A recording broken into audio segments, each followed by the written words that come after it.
All right, let's dive into one of the greatest scientific puzzles in all of history, and the story of the absolute underdog who solved it. We're talking about a challenge so dangerous it could sink entire fleets of ships, a mystery that stumped the smartest people on the planet for centuries. For sailors back in the age of sail, the thing that truly terrified them wasn't pirates or even a massive hurricane. No, it was something way more sinister. An invisible enemy that could kill thousands without ever firing a single cannon. That's it. The whole problem, the life or death gamble of every single voyage, boiled down to that one simple, terrifying question. Getting the answer wrong meant total disaster, smashing into rocks you never knew were there, or just starving to death in the middle of a vast, empty ocean. But if you could get it right, well, that meant everything. Safe travels, global trade, even building empires. So just how big of a deal was this? To really get it, we need to understand the incredible scale of what they called the longitude problem. So what is longitude? Simply put, it's just your east-west position on a map. It's totally essential for knowing where you are. But for centuries, the second a ship lost sight of land, figuring out its longitude became pure, frightening guesswork. Now here's the really weird part. Sailors had already figured out latitude, that's your north-south position, ages ago. They could use the sun, the stars, it was a solved problem. But longitude, that was a whole different animal. The reason is that longitude is directly connected to time. And trying to keep a clock perfectly accurate on a wooden ship getting tossed around by waves, well, everyone thought it was just impossible. The problem hit a crisis point in 1707. A British fleet got lost in the fog, sailed straight into the Scilly Isles off the coast of England, and thousands of sailors died. It was a national catastrophe. So Parliament did something absolutely unprecedented. They created the Longitude Act, offering a massive prize, £20,000, which is millions in today's money, to anyone from anywhere who could finally crack this. So the greatest minds of the era, they'd been trying to solve this with complex astronomy for years. But the answer? Well, it came from a direction nobody saw coming. I mean, even Sir Isaac Newton himself thought a clock that could work at sea was a complete fantasy. The entire scientific establishment was convinced the only way was through the stars, using this incredibly complicated method of charting lunar distances, basically using the moon as a giant clock hand in the sky. The idea that a simple machine could do the job was laughed at. It was considered impossible. And this is where the story gets so good.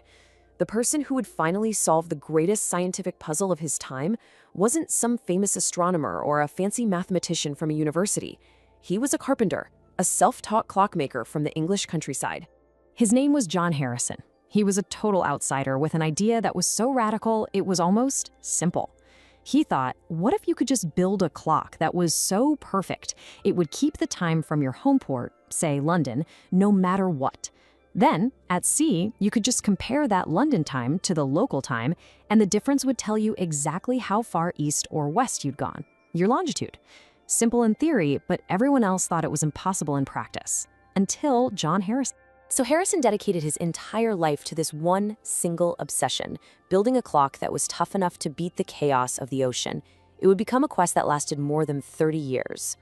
And believe me, he did not get it right on the first try. His quest took decades. His first 3 clocks, we call them H1, H2, and H3, were these huge, beautiful, complicated machines, and they were all brilliant failures.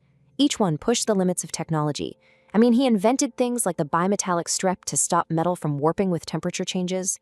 This guy was completely obsessed with precision. After 3 decades of working on these enormous sea clocks, Harrison had this incredible realization. The answer wasn't to build something bigger and more complicated, it was to go smaller. Yeah, he totally pivoted. He decided that instead of a massive clock, he would build what was basically a very large, extremely tough pocket watch. It was a masterpiece of engineering, taking everything he had learned over 30 years and shrinking it down into this one compact, beautiful device. He called it simply number 4, but today we know it as H4. In 1761, the Board of Longitude finally agreed to give it a proper test. They sent it on a grueling 81-day voyage to Jamaica, with Harrison's own son, William, watching over it. This was it, the moment of truth. And the result? It was just staggering. After 81 days of being tossed around on the Atlantic Ocean, they used H4 to calculate the ship's position. The error was just 1¼ nautical miles.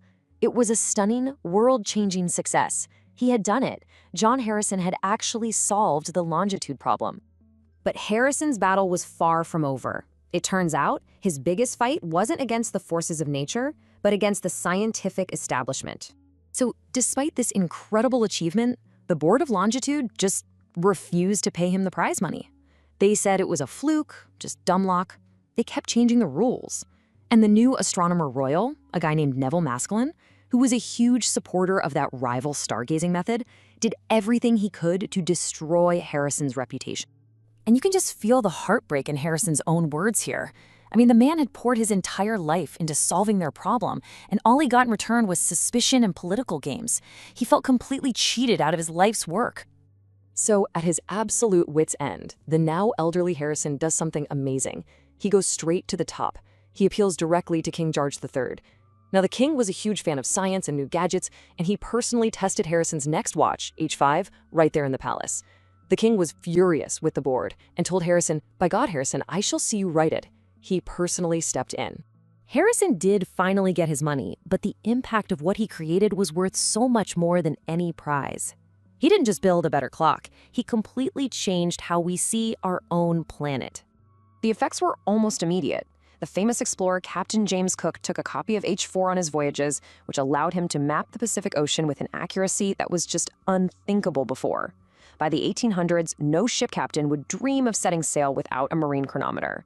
And with safe, reliable navigation, global trade exploded and the modern connected world we know today really began to take shape. And that incredible legacy, it's probably in your pocket right now.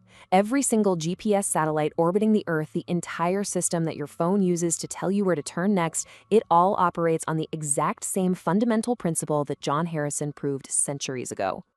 That humble carpenter, that self-taught clockmaker from Yorkshire, proved a fundamental truth about our universe. A truth that connects his beautiful brass clock to the satellites spinning above our heads right now. If you want to know where you are, you absolutely have to know what time it is.